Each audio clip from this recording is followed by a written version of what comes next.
जिंदगी एक दिन में नहीं, लेकिन एक दिन जरूर बदल सकती है अगर आप लोगों की मेहनत कुछ ऐसी हो तो। रात के 2 बज रहे थे।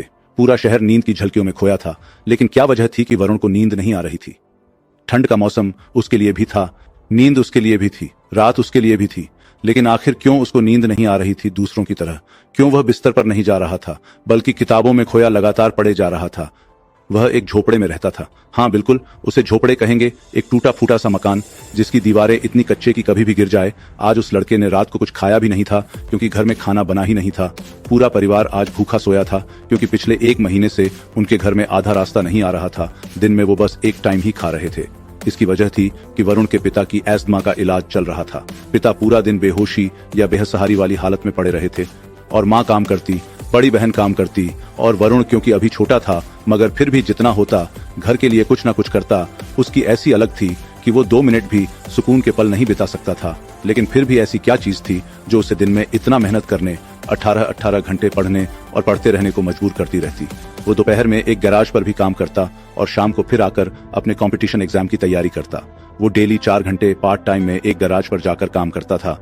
रातों से लड़कर नींद और थका हाराकर वह पढ़ता था, मेहनत करता था, नए नए रास्ते बना था, लेकिन किसी भी तरह वो अपनी मेहनत को कम नहीं होने देता।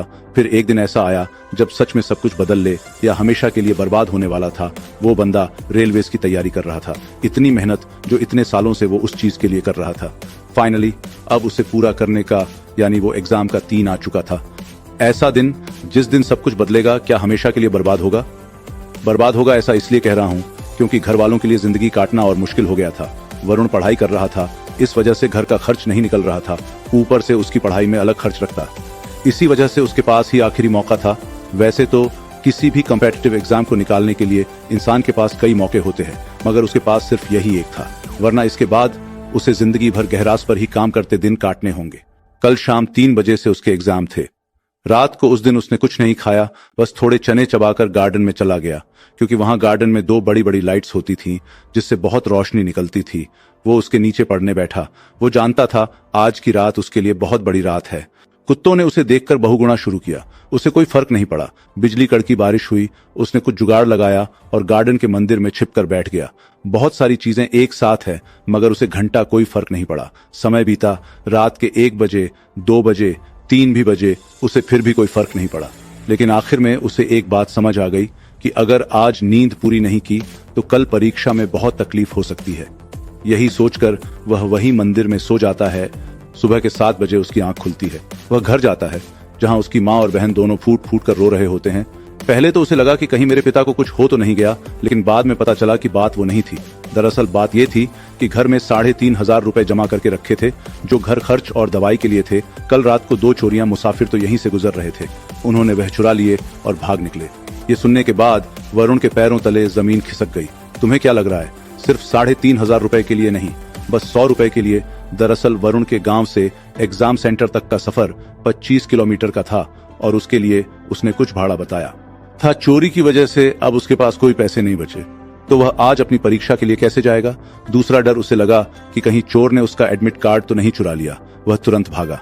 देखा तो एडमिट कार्ड सलामत था, लेकिन पैसे कुछ नहीं बचे। उसके घर वाले 3,500 को लेकर परेशान थे, लेकिन वो बस उस 100 रुपए के लिए टेंशन में था कि आखिर वो अब पहुंचेगा कैसे अपनी परीक्षा में। उसकी माँ उसे ही दोष दे रही थी कि अगर वो कल रात को अपने घर में रुका होता तो ऐसा नहीं होता। खैर, इधर हर कोई उसी को कोशिश आ रहा था और वो इन सबको इग्नोर करके बस इतना सोच रहा था कि वो पहुंचेगा कैसे। गांव में उसका सिर्फ एक दोस्त था, नकुल। वो उसके पास पहुंचा और जाकर उसे दिल से रिक्वेस्ट करने लगा कि बस आज के लिए वह अपनी साइकिल उसे उधार दे दें। बहुत ज्यादा भीड़ गिराने के बाद नकुल मान जाता है, लेकिन नकुल की साइकिल का चेन बड़ा ढीला था, जो थोड़े थोड़े समय पर उतर जाता था। ये बात उसने वरुण को भी बोली, लेकिन वरुण ने कहा कि यह सब वह देख लेगा, वह भी गराज में काम करता है, उसे सब बाधा है। उसी वक्त बस थोड़ा कुछ खाकर वरुण एग्जाम सेंटर के लिए निकल जाता है। साइकिल चला था वह कुछ दूर आगे बढ़ा होता है कि साइकिल झटके देना शुरू कर देती है, लेकिन वो रुकता नहीं है। वो आगे बढ़ता रहता है, बढ़ता रहता है। 15 किलोमीटर के सफर के बाद वो थक कर टूट चुका था, पसीने से पूरा ना चुका था, लेकिन साहित्य जैसे भी हो पहुंचना तो उसे पड़ेगा। ये बड़ी मुश्किल से 12 बजे पूरा पसीने से नहाया वह आखिरकार पहुंच जाता है। इतनी मेहनत सिर्फ उसने आने में की थी। वो तुरंत लाइब्रेरी जाता है। इतनी थकी हुई हालत होने के बावजूद भी वो रुकता नहीं है, बल्कि रिवीजन चालू करता है, क्योंकि अभी एग्जाम को 3 घंटा बचा था। फाइनली एग्जाम का समय आता है। उसका एग्जाम पूरा होता है, वह सप्लीमेंट ले लेकर लिखता है।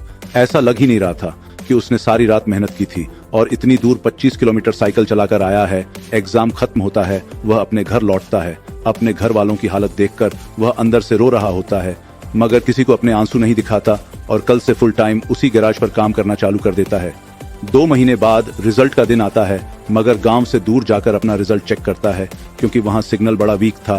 अपनी आईडी डालने के कुछ सेकंड बाद सामने उसका रिजल्ट आता है और जैसे ही रिजल्ट आता है, इतने समय में पहली बार वरुण खुशी के आंसू वहीं फूट फूट कर रोने लगता है क्योंकि रेलवे का उसका एग्जाम निकल चुका था और अब जिंदगी में सारे रोने वाले दिन भी जा चुके थे।